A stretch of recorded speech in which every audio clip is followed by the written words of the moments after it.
worst nightmare coming. Sussexes' career ends as strongly boycotted on Twitter for dirty habits. Just 83 Twitter accounts are responsible for around 70% of the abuse directed towards Harry and Meghan, new analysis has revealed.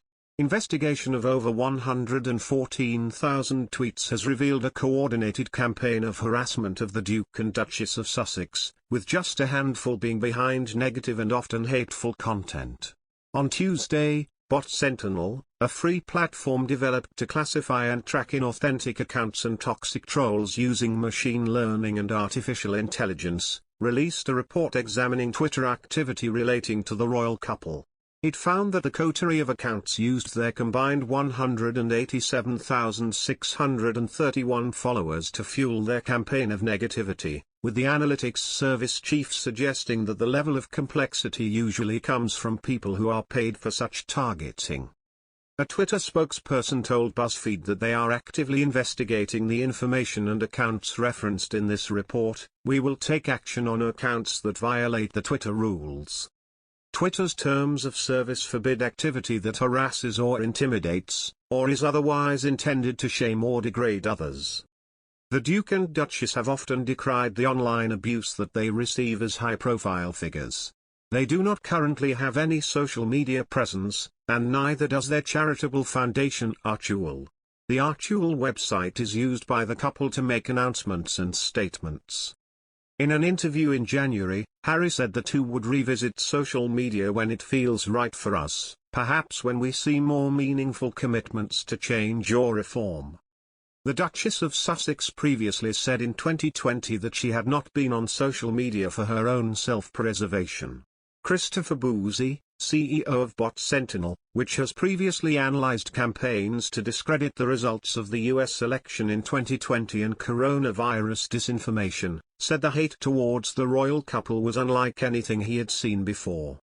He said the users the report identified were operating in a more clever way than we would normally see. Mr. Boozy added that he believed that the accounts were real humans, rather than bots. He said, "This campaign comes from people who know how to manipulate the algorithms, manipulate Twitter, stay under the wire to avoid detection and suspension. This level of complexity comes from people who know how to do this stuff, who are paid to do this stuff." Mr. Boozy told BuzzFeed that these accounts went undetected as they paired negative content about the Duke and Duchess of Sussex with positive posts about other royals.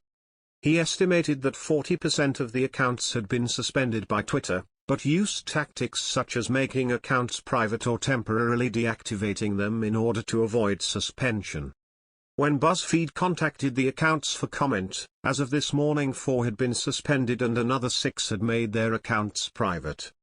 Meghan and Harry phoned a fan connected to a Twitter account that posted vile abuse about Kate, Wills and the royal family to thank her for enthusiastic support. The Duke and Duchess of Sussex told the woman that they were so moved and so happy after she helped raise around £45,000 for charities they support. But we can reveal the fundraiser, named as Danny Trin, also uses a Twitter account which has previously posted a string of vile tweets branding the Duchess of Cambridge a BH and a Karen and her husband Prince William an a hole. Trin says she was not responsible for the offensive posts. Only days before Harry, 35, and Meghan, 39, made their gushing phone call, the Henry's cousin account also used by Trin accused the royal family of being nasty, pedophilic, racist. Other posts over the past year made sick jokes about Kate being an anorexic wrinkly hoe, a corner plant and repeatedly called her Karen. The account, part of the pro-Harry and Meghan online fanbase dubbed the #Sussex Squad, also spoke of an ugly horse-face BH who was said to be just bitter she still lives in a dead woman's shadow. The revelations come just days after Prince Harry warned that social media was stoking a crisis of hate and called for online communities to be defined by compassion.